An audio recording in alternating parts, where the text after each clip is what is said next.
ভারত থেকে বিদ্যুৎ আমদানির ক্ষেত্রে বাংলাদেশের জন্য নির্ধারিত খরচের সঙ্গে নতুন একটি চার্জ যুক্ত হতে চলেছে। শুভ সকাল, সকালের সংবাদে আপনাদের স্বাগত জানাচ্ছি দিনাজপুর টিভি.com এর পক্ষ থেকে। শুরুতেই থাকছে আজকের শীর্ষ খবর। ভারত থেকে বিদ্যুৎ আমদানিতে নতুন চার্জ যুক্ত হওয়ার সিদ্ধান্ত, বাড়বে ব্যয়। উপসাগর থেকে তেল রপ্তানি পুরোপুরি বন্ধের হুঁশিয়ারি দিল ইরান। হরমুজ প্রণালীতে পণ্য ও তেলবাহী জাহাজ চলাচল প্রায় 90% কমে গেছে।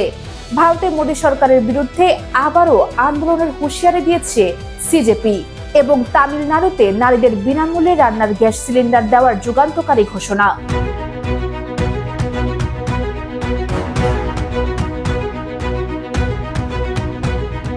দিনের শুরুতেই চলুন সরাসরি চোখ রাখা যাক অর্থনীতির গুরুত্বপূর্ণ খবরে। আন্তঃসীমান্ত বিদ্যুৎ বাণিজ্যের অংশ হিসেবে প্রতিবেশী দেশ থেকে বিদ্যুৎ আমদানিতে নতুন একটি আর্থিক শর্ত যুক্ত হচ্ছে।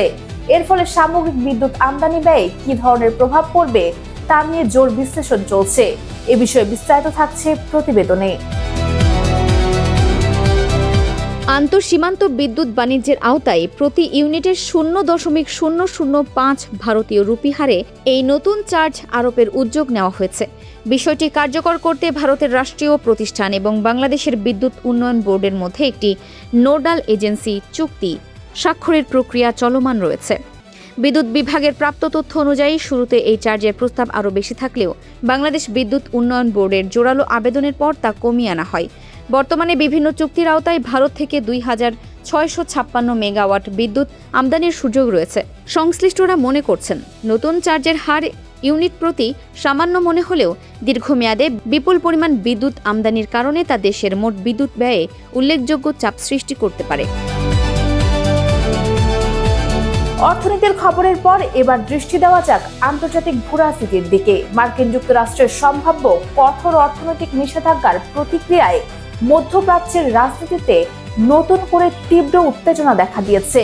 বিশ্ব জ্বালানি বাজারের অন্যতম প্রধান চালিকা শক্তি বন্ধ হয়ে যাওয়ার আশঙ্কা তৈরি হয়েছে। বিস্তারিত থাকছে ডেস্ক রিপোর্টে। মার্কিন অর্থমন্ত্রী নতুন করে অর্থনৈতিক অভিযান শুরুর ঘোষণা দেওয়ার পরপরই ইরান এই কঠোর অবস্থান নিয়েছে। ইরানের সুপ্রিম ন্যাশনাল সিকিউরিটি কাউন্সিলের পক্ষ থেকে স্পষ্ট ভাষায় জানানো হয়েছে, অর্থনৈতিক যুদ্ধ অব্যাহত থাকলে হরমুজ প্রণালী বা পারস্য উপসাগরের অন্য কোনো সামুদ্রিক পথ দিয়ে তেলবাহী জাহাজ চলাচলের অনুমতি দেওয়া হবে না। যুক্তরাষ্ট্র জানিয়েছে যেসব দেশ ইরানের সঙ্গে নিয়মিত বাণিজ্য বজায় রাখবে তাদেরকেও নতুন নিষেধাজ্ঞার আওতায় আনা হবে।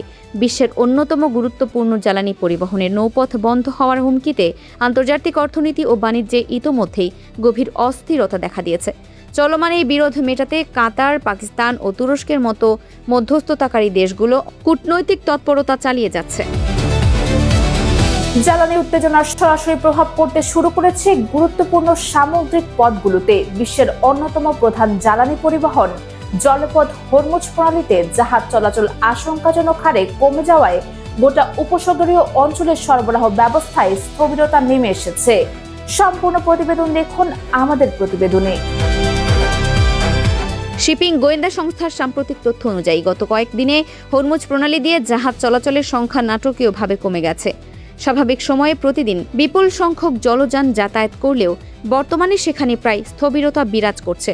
এই সামগ্রিক সংকটের কারণে সবচেয়ে বেশি ক্ষতিগ্রস্ত হয়েছে মধ্যপ্রাচ্যের দেশ ইরাক। দেশটির দক্ষিণাঞ্চলীয় বন্দরগুলো থেকে তেল রপ্তানির দৈনিক 30 লক্ষাধিক ব্যারেল থেকে অর্ধেকেরও নিচে নেমে এসেছে। এই অবরুদ্ধ পরিস্থিতি মোকাবিলা করতে বাগদাদ সরকার বিকল্প উপায়ে তুরস্ক, সিরিয়া ও জর্ডানের মাধ্যমে তেল রপ্তানির কথা চিন্তা করছে। তবে বিকল্প পাইপলাইন সংযোগ স্থাপনে বিশাল অর্থের প্রয়োজন থাকায় আঞ্চলিক এই অচল অবস্থা দীর্ঘায়িত হলে বিশ্বজুড়ে জ্বালানি তেলের দাম আরও বৃদ্ধির আশঙ্কা রয়েছে। আন্তর্জাতিক খবরের ধারাবাহিকতায় এবার নজর ভারতের অভ্যন্তরীণ রাজনীতিতে। কেন্দ্রীয় সরকারের পক্ষ থেকে পূর্বে প্রদান করা প্রতিশ্রুতিগুলো এখনো পুরোপুরি বাস্তবায়িত না হওয়ায় অভিযোগ তুলে দেশ জুড়ে আবারও শান্তিপূর্ণ আন্দোলনে নামার সুনির্দিষ্ট হুঁশিয়ারি দিয়েছে ককরোচ জনতা পার্টি। এই খবরের বিস্তারিত তথ্য থাকছে আসন্ন প্রতিবেদনে। বিক্ষোভকারী শিক্ষার্থীদের বিরুদ্ধে দায়েরকৃত মামলা প্রত্যাহার এবং পরীক্ষার অনিয়মের কারণে ক্ষতিগ্রস্তদের ক্ষতিপূরণ দেওয়ার লিখিত প্রতিশ্রুতি এখনও বাস্তবায়ন হয়নি বলে অভিযোগ করেছে সিজেপি। সম্প্রতি আদালতের একটি শুনানির পর কেন্দ্রীয় সরকারের ভূমিকা নিয়ে হতাশা প্রকাশ করে দলটির নেতারা জানান, আইনি প্রক্রিয়ার মাধ্যমে মামলাগুলো দ্রুত নিষ্পত্তি করা সম্ভব হলেও প্রশাসনের তরফ থেকে কার্যকর কোনো পদক্ষেপ নেওয়া হয়নি। পূর্বের আন্দোলন স্থগিত করার সিদ্ধান্তটি দলের সদিচ্ছার বহিঃপ্রকাশ ছিল উল্লেখ করে নেতারা হুঁশিয়ারি দিয়েছেন যে নির্দিষ্ট সময়ের মধ্যে দাবি পূরণ না হলে আগামী দিনে তরুণ সমাজ ও স্বেচ্ছাসেবকদের সঙ্গে নিয়ে আরও কঠোর কর্মসূচি ঘোষণা করা হতে পারে। উদ্ভূত পরিস্থিতিতে পরবর্তী কর্মপন্থা চূড়ান্ত করতে জরুরি বৈঠক ডাকা হয়েছে। খবরের শেষাংশে থাকছে ভারতের দক্ষিণাঞ্চলের একটি জলকল্যাণমূলক উদ্যোগের খবর। সাধারণ নারী জনগোষ্ঠীর জীবনযাত্রার মান উন্নত করতে এবং দ্রব্যমূল্যের চাপ কমাতে তামিলনাড়ু রাজ্য সরকার একগুচ্ছ নতুন প্রকল্প ঘোষণা করেছে। এর মধ্যে নারীদের জন্য বিশেষ সুবিধা রাখা হয়েছে। এ বিষয়ে বিস্তারিত থাকছে প্রতিবেদনে।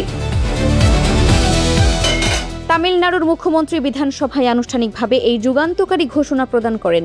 আন্নাপূরণী সুপার 6 নামের একটি বিশেষ প্রকল্পের আওতায় যোগ্য পরিবারগুলোকে এই সুবিধা দেওয়া হবে। প্রকল্পের প্রাথমিক পর্যায়ে পরিবারের নারী প্রধানদের প্রতি বছর 3টি করে রান্নার গ্যাসের সিলিন্ডার সম্পূর্ণ বিনামূল্যে দেওয়ার পরিকল্পনা নেওয়া হয়েছে। বার্ষিক 2.5 লাখ টাকা পর্যন্ত আয় করা পরিবার, অর্থনৈতিকভাবে পিছিয়ে থাকা জনগোষ্ঠী এবং প্রান্তিক কৃষকরা এই সুবিধার আওতাভুক্ত হবেন। আগামী বছরের জানুয়ারি মাসে পঙ্গল উৎসবের সময় থেকে এই প্রকল্পের কার্যক্রম শুরু হওয়ার কথা রয়েছে। সিলিন্ডার বুকিং সম্পন্ন হওয়ার পর সরাসরি উপকারভোগী নারীর ব্যাংক অ্যাকাউন্টে গ্যাসের দামের সমপরিমাণ অর্থ ফেরত দেওয়ার ব্যবস্থা রাখা হয়েছে। সারাদিনের সর্বশেষ খবরের সঠিক ও দ্রুত আপডেটের জন্য dinajpurtv.com এর সাথেই থাকুন। সাবস্ক্রাইব করে যুক্ত থাকুন আমাদের ইউটিউব চ্যানেল ও ফেসবুক পেজে।